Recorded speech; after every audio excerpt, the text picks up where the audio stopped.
bem, rapaziada, no Revisitando Trocas de hoje, nós iremos revisitar uma das trocas mais marcantes da década de 2010 na NBA. E é uma negociação que tem um pezinho ali na polêmica, que é a troca que levou o armador Chris Paul para o Los Angeles Clippers. E por que eu falo que é uma negociação que tem um pé na polêmica? Porque, inicialmente, o nosso querido CP3 não iria para esse lado de Los Angeles. Ele iria para o Lakers. Só que na última hora, no apagar das luzes, o comissário da NBA na época, o saudoso David Stern, não deixou a troca acontecer. Vamos lá, no dia 8 de dezembro de 2011, o Adrian Wojnarowski, da ESPN, reportou que uma super troca estava sendo fechada. Uma troca que envolveria diversas equipes e iria causar uma mudança bem grande na Conferência Oeste. Esse negócio mandaria o Paul Gasol, que foi co-estrela do Kobe Bryant em 2 títulos no Lakers, mandaria ele para o Houston Rockets, o Lamar Odom, que também foi muito importante nesses títulos do Lakers, também iria sair, ele iria para o Hornets, junto do Luiz Scola, do Kevin Martin e do Goran Dragic, e o Chris Paul, que era considerado por muitos o melhor armador da liga na época, iria para o Lakers formar uma dupla absurda com o Kobe e provavelmente brigar forte pelo título daquela temporada. Porém, o comissário David Stern tinha outros planos. Na época, o Hornets tinha como dona a própria NBA. Exatamente, a liga era dona da franquia. Isso porque os antigos proprietários do time estavam meio que enrolados ali financeiramente e tal. E aí a NBA comprou o time, comprou o New Orleans Hornets. Portanto, qualquer decisão desse calibre, desse nível de importância, precisaria da aprovação da liga.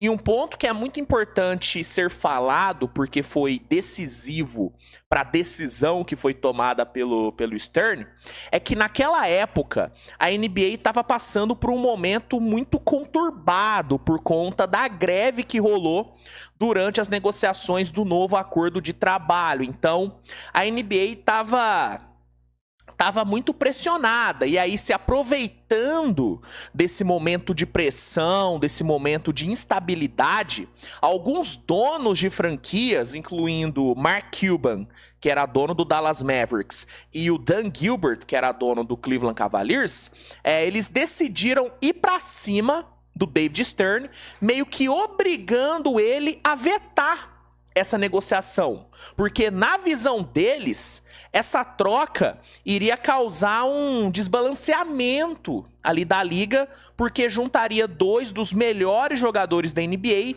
no mesmo time, né? Ali no Lakers.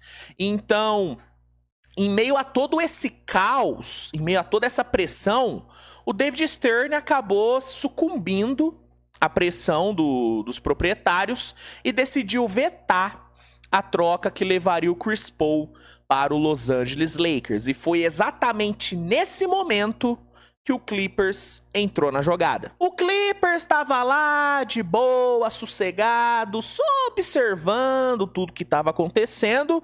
E aí, quando o time viu que o Chris Paul não iria para o Lakers, que a troca havia melado, eles pensaram, tá aí uma janela de oportunidade. Tá aí uma boa oportunidade. Clippers pegou o telefone, ligou pro Hornets e fez a proposta.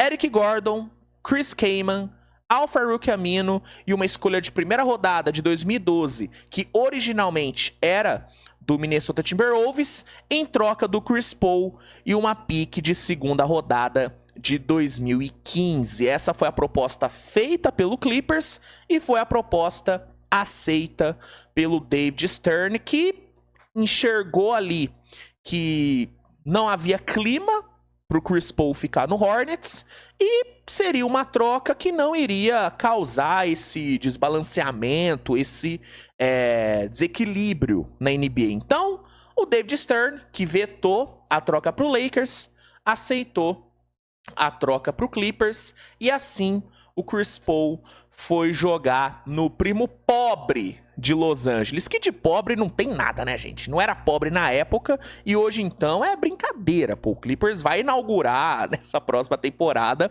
uma arena multibilionária. Então, primo pobre era só um jeito que os torcedores do Lakers chamavam o Clippers como forma de menosprezo, né? Porque o Clippers, na época, não tinha, né, a relevância que tem hoje, né? Então, por isso que era chamado de primo pobre. Bom, depois de todo esse contexto, vamos então analisar o impacto dessa troca nos dois times envolvidos, começando com o impacto no Los Angeles Clippers. O Clippers, antes da chegada do Chris Paul, rapaziada, era uma franquia, falando português correto, era uma franquia irrelevante. Essa é a verdade. Era uma franquia irrelevante, né? Juntando ali a época de Buffalo Braves, o time só havia chegado aos playoffs 7 vezes na sua história.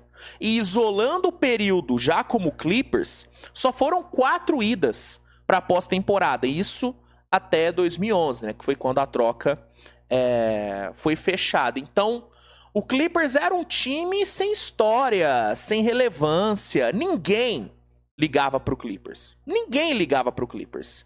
E aí a chegada do Chris Paul, que como eu já disse, era considerado na época o melhor armador da NBA, a chegada dele foi vista como uma esperança de uma virada de chave na franquia. E realmente foi.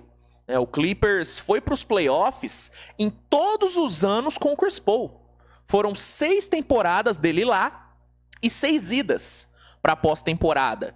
E junto ali do Blake Griffin e do DeAndre Jordan, o Clippers conseguiu montar um dos melhores ataques da liga naquela época e um dos ataques mais divertidos, mais encantadores, talvez até da história da NBA. O Lob City, como ficou conhecido o ataque ali do Clippers, encantou os fãs da NBA na época. E é um ataque que é lembrado até hoje. Quem não lembra daquelas pontes aéreas absurdas entre o Chris Paul e o Blake Griffin, entre o Chris Paul e o DeAndre Jordan? Cara, era uma coisa absurda de se ver. Era lindo, era coisa linda. Tanto que muitos torcedores do Clippers hoje começaram a torcer pro time por conta desse período. Por conta aí do Lob City. O DPC, que é o torcedor do Clippers mais famoso do mundo, ele já falou algumas vezes que ele começou a torcer pro Clippers por conta ali da chegada do Chris Paul, por conta do Lob City. Então,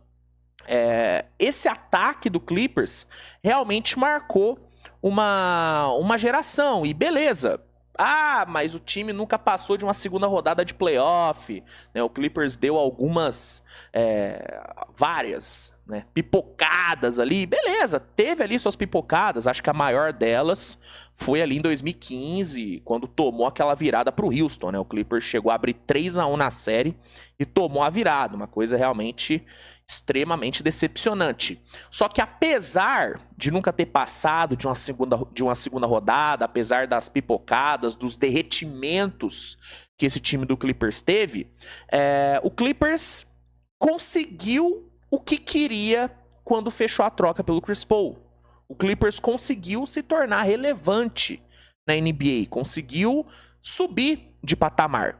Então, eu avalio essa troca pelo Chris Paul como uma negociação muito bem sucedida para o Clippers. Foi um sucesso absoluto. Já para o Hornets, que depois acabou virando o Pelicans, a troca não foi tão vantajosa, né? O grande atrativo do pacote que o Clippers ofereceu era o Eric Gordon, que na época era visto como um jovem muito promissor. Ele vinha de uma temporada de 22,3 pontos de média, jogou muito bem no que foi o seu terceiro ano na liga.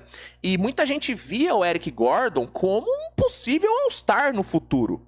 Só que, infelizmente, jogando em New Orleans, ele nunca conseguiu alcançar esse potencial que as pessoas enxergavam nele por conta das inúmeras lesões que ele sofreu. Puxando aqui o número de jogos que o Eric Gordon disputou vestindo a camisa do Hornets, que depois virou Pelicans, a gente vê os seguintes números, ó.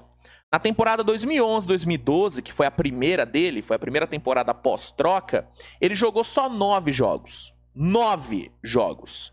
Na temporada seguinte, 2012-2013, ele jogou só 42. Na seguinte, 64. Na seguinte, 61. E, na sua última temporada, ele jogou apenas 45 jogos. Daí, depois dessas 5 temporadas decepcionantes, dessas 5 temporadas frustrantes jogando no time, o Eric Gordon deixou o time ali no off-season de 2016. Já os outros ativos que o New Orleans recebeu também não viraram nada demais. O Chris Kaman ficou só 1 ano no time, depois foi embora. O Al-Farouq Aminu só durou 3 temporadas jogando lá. E a escolha de primeira rodada que o time recebeu acabou virando o Austin Rivers, que nunca foi nada demais. Não acho que ele foi um jogador ruim, não acho que ele foi um bagre, não. Em certo momento ele até foi meio que um bagre, mas ele não foi mal, ele não foi um jogador ruim. Só que, cara, não virou nada demais. E depois de 3 temporadas ele foi jogar no Clippers.